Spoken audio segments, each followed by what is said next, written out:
Vamos lá para o tema dessa noite. Esse mês nós temos conversado sobre esse assunto. O assunto é para que todos sejamos um. Por que esse assunto surgiu esse mês? Ele surge porque nós estamos enfrentando, de uma forma geral, uma revisão dos nossos hábitos em tudo na vida após a pandemia. E essa revisão também atravessaria a nossa vida cristã. E com isso, na primeira mensagem dessa série, nós conversamos sobre qual é o motivo de sermos cristãos, e temos feito isso ao longo da oração de Jesus, de João capítulo 17. E o motivo é um só, é Jesus Cristo. O único motivo para sermos cristãos é Jesus Cristo. Nada mais, nada menos que isso. E também vimos naquela mensagem que Jesus Cristo vem convocando um conjunto de pessoas para caminharem juntas ao longo da história, a fim de que forma ele chama essas pessoas para fazerem parte do seu reino. Se você quiser entender um pouquinho mais a respeito disso e de como isso acontece nos eventos históricos, como, por exemplo, alguns que eu estou projetando aí, volta lá na primeira mensagem. Entendendo que Jesus é o motivo, o que é a nossa motivação? Essa foi a segunda mensagem. Como, a partir de Jesus, nós nos motivamos. Jesus, ele ora ao Pai, dizendo que tudo o que é meu pertence a ti e tudo o que é teu pertence a mim, e eu sou glorificado por meio deles. Lemos aqui nesse trecho de João 17, que a igreja de Cristo, os discípulos de Cristo, pertencem a Deus, e tudo que pertence a Deus também é dele. E a nossa vida, a nossa grande motivação em sermos cristãos é que o Pai seja a pessoa melhor representada em nossas ações, pensamentos e relacionamentos a partir disso. Então, o que me motiva a viver, a dar continuidade no chamado? É que Deus seja glorificado através da nossa vida, que Deus seja a pessoa sempre apresentada através da nossa convivência. E quando isso acontece, obrigado, Jacques, e quando isso acontece de uma forma interna, nós temos uma grande motivação em sermos igreja, como também nós vimos na segunda mensagem dessa série, em Hebreus capítulo 10, 25. Nós não podemos deixar de nos reunir, porque aí o papel da igreja com a igreja, não do pastor com a igreja, é encorajar-se mutuamente a viver juntos. E se você quiser também ver um pouquinho a respeito desse tema com mais profundidade, basta ir lá no nosso canal do YouTube e lá tem tudo explicadinho, tá bom? E hoje é a convicção. O que é estar convicto de algo, ainda mais numa cultura que nos convida a muitas leituras da mesma realidade? Eu trouxe aqui simplesmente uma afirmação de um dicionário que eu encontrei, que diz que convicção é a ação de convencer. Eu preciso acreditar tanto numa coisa que as pessoas têm que se convencer no que eu creio a partir da minha vida, da minha fala, de tudo. Crendo absolutamente naquilo que acredita e transmitindo isso para outras pessoas. Uma pessoa convicta, ela impacta as vidas ao seu redor com o seu modo de viver, ainda mais quando se fala no cristianismo. E para trazermos esse termo convicção para dentro da vida cristã, nós continuaremos olhando para João capítulo 17, agora nos versículos de 11 a 15, onde o texto diz assim: agora deixo esse mundo, Jesus orando. Eles, discípulos e discípulas do reino, ficam aqui, mas eu vou para a tua presença. Pai Santo, tu me deste teu nome, agora protege-os com o poder do teu nome, para que eles estejam unidos, assim como nós estamos. Durante meu tempo aqui com eles, eu os protegi com o poder do nome que me deste. Eu os guardei de modo que nenhum deles se perdeu, exceto aquele que estava a caminho da destruição. Aqui ele fala de Judas Iscariotes. Como as tuas escrituras haviam predito, agora vou para a tua presença. Enquanto ainda estou no mundo, digo essas coisas para que eles tenham plena alegria, tenham minha plena alegria em si mesmos. Eu lhes dei tua palavra, e o mundo os odeia, porque eles não são do mundo, como eu também não sou. Não peço que os tire do mundo, mas que os proteja do maligno. Entendendo que Deus nos chama para viver comunitariamente, e repetindo aqui as palavras de um autor que eu tenho citado ao longo das mensagens, e hoje vou citar do livro Igreja Essencial, um cristão sem igreja é um cristão com problema. Nós precisamos viver na comunidade, junto com a comunidade, através da comunidade. Entendendo que a vida cristã é sempre comunitária, a pergunta dessa noite é o que sustenta a nossa convicção nessa caminhada. No versículo 11, Jesus ora ao Pai assim: agora deixa esse mundo, e essa palavra mundo eu vou gastar um minutinho com ela, um pouquinho a mais depois. Eles ficam aqui, nós ficamos, mas eu vou para a tua presença.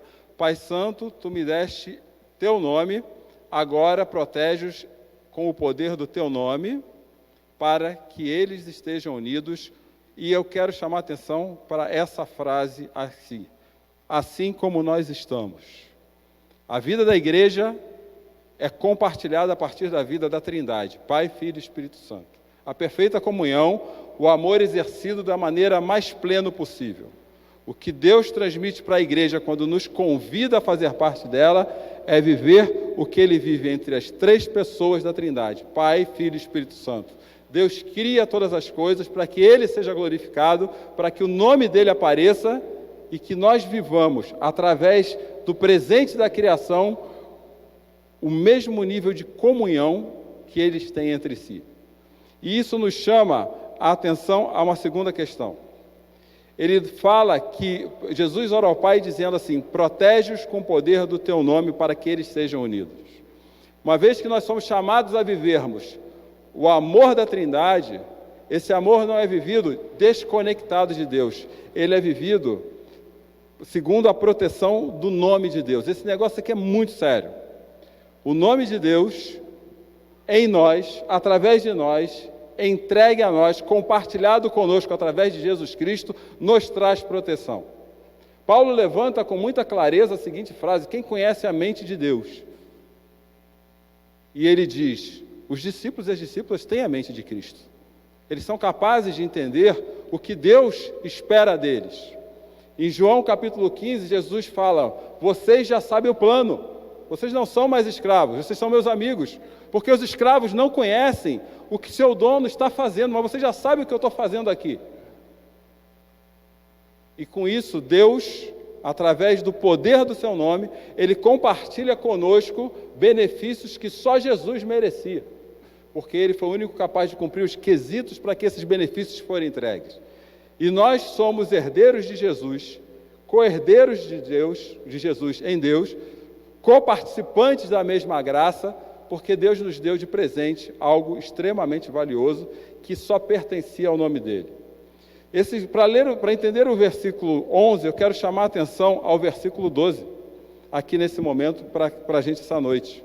Tu me deste o teu nome. Jesus fala que quem deu o nome dele não foi Maria nem José, foi o próprio Deus. E o nome de Jesus tem um simbolismo profundo dentro das Escrituras.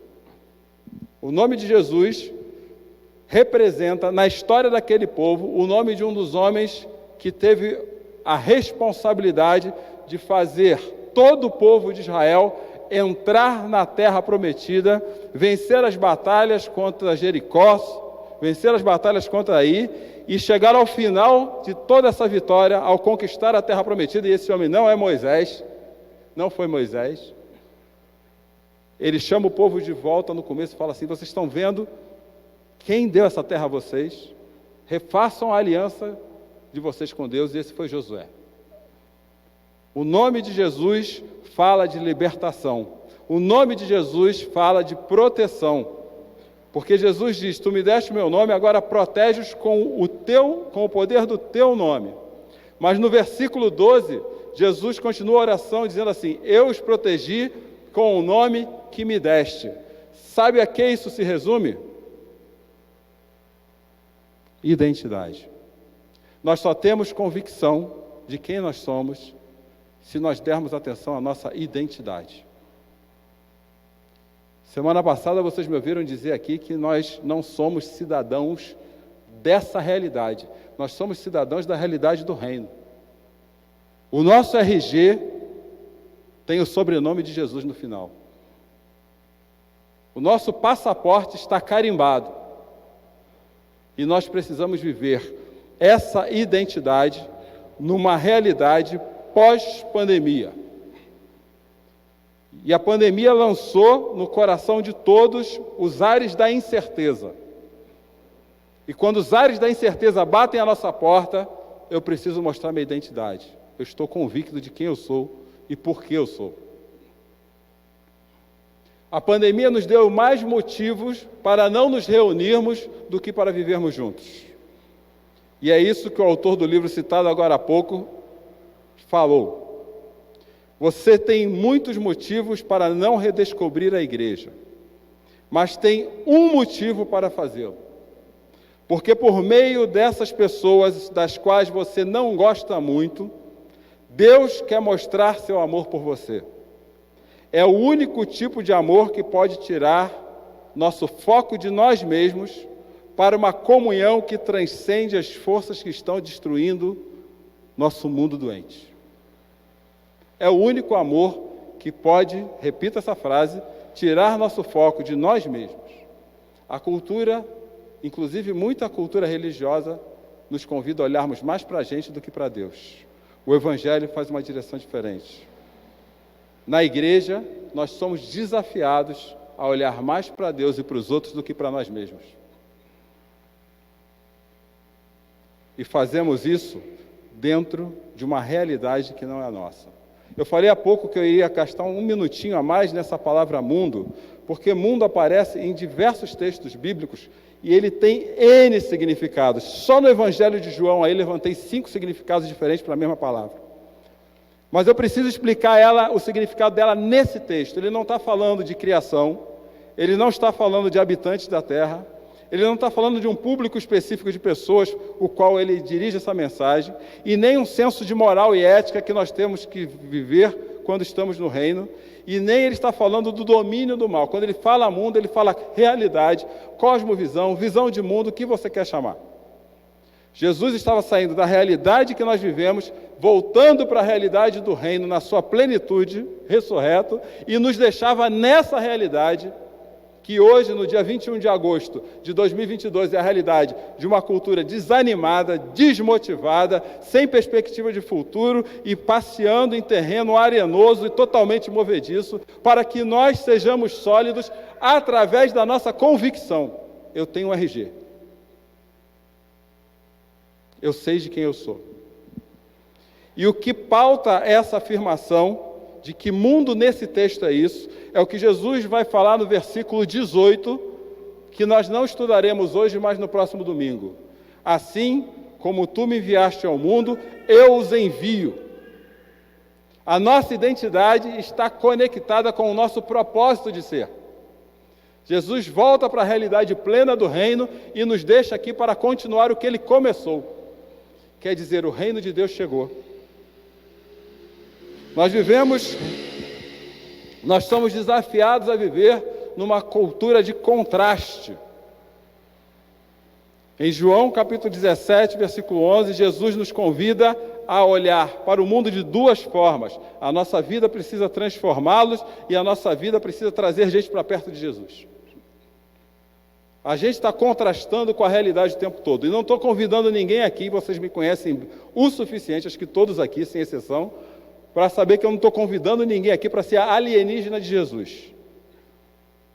Eu estou nos informando, estou trazendo informações bíblicas, que desde o começo da história, da caminhada de Deus com o povo, esse povo tem valores sólidos, que nos foram dados com um único objetivo: impactar as culturas à nossa volta. No Antigo Testamento, Israel foi chamado para mostrar aos povos idólatras que só há um único Deus. No Novo Testamento, dentro do mesmo contexto, a igreja e os discípulos são formados para mostrar uma nação idólatra a grupos de pessoas que não caminham com Deus, que só existe um único Deus, que está em Jesus Cristo. E isso não se faz com camisa Exército de Jesus. Isso não se faz com adesivos nos para-choques do carro. Isso não se faz entregando panfletos na rua. Isso só se faz absorvendo valores do reino e vivendo esses valores com convicção. A nossa convicção está na identidade, mas a nossa convicção também está nos valores do reino. Se nós nos distanciamos dos valores do reino, nós não criamos contraste com a realidade à nossa volta. Esse contraste não está nas roupas que vestimos, em carregarmos Bíblias ou não debaixo do braço. Esse contraste não está na forma que nós falamos no evangeliquez, esse contraste está nos valores. Eu não faço o que muitos fazem por amor a Jesus. Lembrando desses contrastes, agora conversando com vocês, me veio a fala de José no Egito diante da esposa de Potifar, que queria ter relações sexuais com ele. Antes de olhar para a traição que ele cometeria com o marido dela, ele olhou para a traição que ele cometeria diante de Deus. Valores que mudam nossas atitudes. E nós precisamos estarmos atentos a esses valores em todas as áreas da nossa vida. Família, trabalho, nos nossos lazeres, nas nossas conversas pelas redes sociais, naquilo que nós postamos. Valores transformam vidas. E eu não estou falando aqui das nossas vidas, simplesmente. Eu estou falando aqui essa noite das vidas, das pessoas que caminham conosco. Valores transformam vidas. Se a nossa convicção está na nossa identidade, ela também está em nossos valores. Jesus continua orando pela gente e dizendo assim: eu lhes dei tua palavra, e o mundo os odeia porque eles não são do mundo, como eu também não sou. Realidade e realidade. A realidade deles não é essa, a minha não é. Mas reparem o que está nesse texto, logo na primeira frase aqui postada. Eu lhes dei a tua. Como que valores são reforçados em nossos corações? Ouvindo as pregações dos melhores pregadores que estão na internet? Não. E lá tem pregadores melhores do que qualquer melhor que você possa pensar, nacional e internacional, pode escolher. Ouvindo podcasts das melhores mensagens de 2022? Também não. Valores do reino são solidificados em nosso coração quando nós usamos tempo diante da palavra de Deus. É ela que reforça valores. A gente lê Bíblia, a gente lê livros de todo mundo. Surgiu um autor novo, surgiu uma autora nova, você ouviu o que está bombando ali. Mas a pergunta que cabe a cada um de nós, inclusive aquele que vos fala aqui na frente, é se nós temos gasto o mesmo tempo que nós gastamos em conversa de WhatsApp, meditando a Bíblia. Conversas inúteis, vídeos inúteis. Porque os valores que nós precisamos estão na palavra. E hoje nós estamos sofrendo uma crise no movimento evangélico brasileiro, porque nós estamos nos afastando da palavra. E nós nos tornamos incapazes de fazermos como aqueles homens em Bereia, que ouviam alguém falar alguma coisa, falou, vamos checar. Vamos checar. Tem alguma coisa diferente aqui. A nossa convicção está na nossa identidade, a nossa convicção está nos nossos valores e a nossa convicção nos é transmitida através da palavra. Como um bom terapeuta de plantão, compartilho aqui com os meus amigos terapeutas presentes e ouvintes. Essa pirâmide vocês conhecem. Talvez, já vi nas igrejas também, ela muito usada. Todo mundo conhece? Sabe que pirâmide é essa? Isso, essa mesmo, Pérola. Obrigado. Ajuda aí. É essa mesmo. Alguém um dia falou, e o nome dele, se vocês quiserem mais tarde ouvir a respeito, ler a respeito, vale a pena ler, sobre Abraham Maslow, apesar que também quem lê Abraham Maslow precisa ler Carl Rogers depois, fazer sentido, né, Taiga? Ele falou que o ser humano, numa visão humana, ele precisa atender às necessidades deles nessa ordem. Fisiologia, eu não vou esmiuçar não, só para vocês entenderem o que eu estou falando aqui essa noite. Porque a palavra precisa nos alimentar, além das nossas necessidades básicas. Ele fala assim, fisiologia, segurança social, autoestima, e lá pequenininho, para os míopes que nem eu, o azulzinho é realização pessoal. Isso foi o que Maslow falou. Mas sabe o que Jesus falou em João 17? Que na base dessa pirâmide precisa estar a palavra, porque é ela que pavimenta todas as outras coisas. Quando Satanás tentou Jesus falou assim: não é só de uma pessoa, não vive só de pão, mas da palavra de Deus. E essa afirmação é minha, não é de nenhum filósofo não, então se você quiser você não anota, se não servir, joga fora. Quando a palavra do reino deixa de ser o alicerce das necessidades básicas da vida, as demais coisas passam a ser a nossa maior preocupação.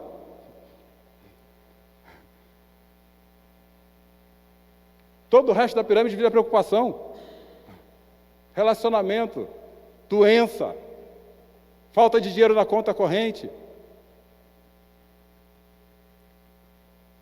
E hoje nós temos uma gama enorme de opções espirituais sem evangelho, inclusive nos meios cristãos, porque tirou a palavra. Essa semana, essa não, que essa aqui eu estava no só love. Semana passada eu estava almoçando com outro pastor, e ele numa crise, mais um em crise daquela lista, coloca mais um no checklist da crise, toda semana aqui, assistindo, eu apresento alguém em crise. E ele falando assim: cara, eu não sei o que está acontecendo.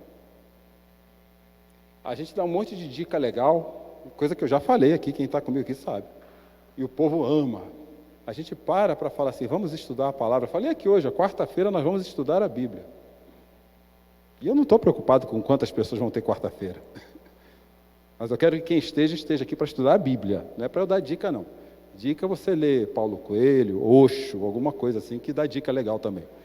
A Bíblia é outra coisa. Eu falei: cara, eu passei por essa crise há pouco menos de um ano atrás, meio na pandemia, um pouco mais. É menos, né? A pandemia acabou em outubro, foi outubro que acabou ou não? Mais ou menos. Eu estava nessa crise.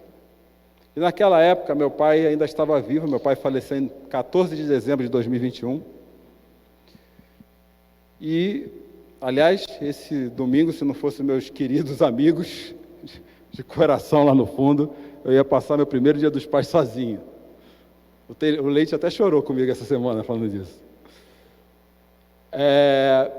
Meu pai falava assim: Cláudio, meu pai era piloto, bom piloto, voou até não poder mais, e não poder mais mesmo, a fisiologia não deixar. E essa vai uma dica para a vida, que você pode colocar na Bíblia também, tá? Ele falou assim: Cláudio, tem dia que você decola de helicóptero lá no meio de uma plataforma de petróleo, lá no fundo do mar, e você tem que sair com aquele bando de cara que ficou 15 dias no meio do mar, doido para voltar para casa e ver suas esposas, filhos, e não tem jeito. E o tempo fecha. Sabe quando o tempo fecha? E dizia ele que você não enxergava o nariz do helicóptero, que não é uma distância muito longa, sei lá, 2, 3 metros. Só que quem não sabe de aviação, você tem duas formas de voar. No visual, que é vendo a geografia, o terreno, em cima do mar você só vê tubarão, né? O maior pavor do meu pai era tubarão. Toda vez que ele sonhava em cair no mar, ele viu o tubarão comendo ele. Ou no instrumento, que você fala: estou saindo daqui e vou sair lá, e tem um monte de telinha na sua frente. E ele falou: quantas vezes eu saí de plataformas de petróleo sem ver nem o continente e sem enxergar nada na frente, no nariz do helicóptero. Aí ele falou a frase que serve para nosso coração aqui essa noite: quando você não enxergar nada na sua frente, confia nos instrumentos. Falei para esse pastor: confia nos instrumentos. Estou falando para a gente aqui essa noite: confia na palavra. A pandemia pode ter lançado uma grande nuvem diante dos seus olhos, mas confia na palavra. Porque a nossa convicção é pautada na identidade, é pautada na palavra e também é pautada... Aguenta aí que eu tomei remédio, mas não estou legal de não. Nos valores. Valores, palavra e identidade. E o que nos conduz à última parte dessa mensagem. Essa história não é fácil para ninguém. As pessoas não gostam que nós sejamos assim. Por mais legaizinhos que sejamos. Mas a palavra é o que mantém a nossa convicção. E por fim, Jesus termina assim: não peço que os tire dessa realidade, mas que os proteja do maligno. Essa frase é matadora. Porque se eu ler esse texto até aqui, a minha vida religiosa vira gueto. É mesmo. Saber que Deus nos deu uma identidade, saber que Ele nos deu valores e que a palavra é lindo. Mas eu corro o risco até aqui de formar um grupo de amigos, simplesmente, sentados comigo num lugar bem legal, bem gostoso, com algumas músicas maneiras, e vou ficar aqui cantando aquele velho hino: caminhando eu vou para Canaã, se você não vai, não me impede não. Pelas risadas eu entendi as idades. Só que Jesus fala assim: peraí, eu não estou dando identidade, valor e palavra para vocês ficarem montando grupinho de gente legal, não. Ele fala assim: seja discípulo no contexto que você está. Discípulo legal não é discípulo do domingo, não é discípulo que está no meio dos outros discípulos. Discípulo legal para o reino, na visão do reino, é aquele que é discípulo legal fora do contexto da comunidade. E é isso que Jesus está falando assim, aqui. Jesus está falando agora, eles estão indo para o mundo, lembra do capítulo, no versículo 18? E não tira eles disso não. Deixa eles viverem os apertos que eles têm que viver aí, onde eles estiverem. Só peço uma coisa: que Satanás não roube do coração deles o amor que eles têm por mim. É isso, disso que se trata, mas livrá-los do mal. Porque quando eu perco o motivo, eu perco a motivação e eu perco a convicção. E eu posso, já falei semana passada, Apocalipse capítulo 2, versículo 5, eu posso estar fazendo tudo certo pelo motivo errado. Volta para o primeiro amor, porque você não está com a motivação certa. Se eu preciso ter identidade, eu preciso ter valores. Os valores, eles vêm junto com a palavra. E a palavra vem junto com a missão. A nossa convicção está representada na missão que Deus nos deu. Onde tudo isso tem que aparecer? Terminando, indo para os finalmente. Aonde que identidade tem que aparecer? Aqui? Alguém cobrou RG de vocês aqui para entrar? Não. Identidade aparece lá fora quando alguém fala assim: viu? Como é que você consegue ser cristão ainda hoje? É na missão. Valores. Eu preciso apresentar valores para alguém aqui dentro?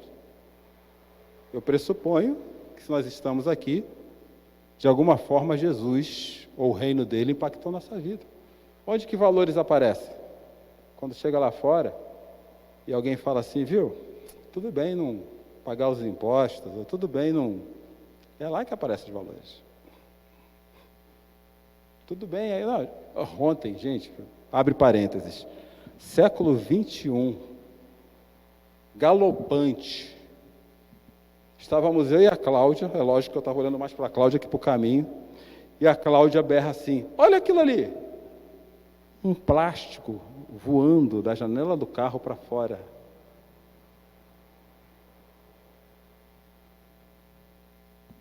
A criação, Deus nos deu para cuidar. E quem tem que dar esse exemplo somos nós. É incabível um cristão jogar um papel para fora da janela de um carro. Não dá. É incabível um cristão que não se preocupa com a pobreza, gente. Com a vulnerabilidade das pessoas. É incabível isso, não tem como. Não é aqui que valores aparecem, é lá fora. E a palavra nos dá recursos para viver isso lá fora.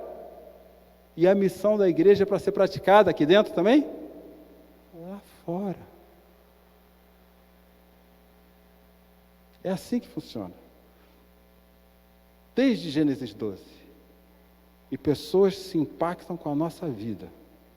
Como em Atos capítulo 2, e fala assim, e Deus vai ajuntando os salvos. É assim que funciona. Por isso eu tenho que saber muito bem qual é a minha motivação, meu motivo, a minha motivação. Eu preciso saber da minha identidade, dos meus valores, firmeza nos meus valores, e estar muito bem preso à palavra para que eu cumpra a missão. Como é que está a sua convicção hoje? Vamos orar? Pai Santo, nós explicamos a Tua palavra, que a Tua voz continue se misturando com a nossa, nos ajudando a viver o Teu reino, que já chegou, o Teu reino que será consolidado na Tua volta, mas o Senhor enviou a cada um de nós, filhos e filhas do reino, para que outros homens e mulheres e crianças e famílias inteiras que não conhecem o Teu amor, esse amor trinitário, compartilhado com Teus filhos e filhas, para que esses homens, aqueles homens e mulheres se rendam ao nome de Jesus. O Senhor poderia ter feito isso de inúmeras formas, mas o Senhor escolheu soberanamente fazer através da vida dos seus discípulos e das suas discípulas do reino. Mantenha aquecido em nosso coração a motivação de vivermos em comunidade. Que o motivo que é Jesus esteja apaixonadamente presente em nossas vidas. E nos dá lábios convictos, mente convicta, coração convicto, ações convictas, que testemunhem e glorifiquem o Teu nome. Que todos nós tenhamos diante do Senhor a atitude de João Batista, quando ele falou, convém que eu diminua e ele cresça, pois o Teu reino já está entre nós. É o que nós pedimos e agradecemos em nome de Jesus. Amém. Cultos.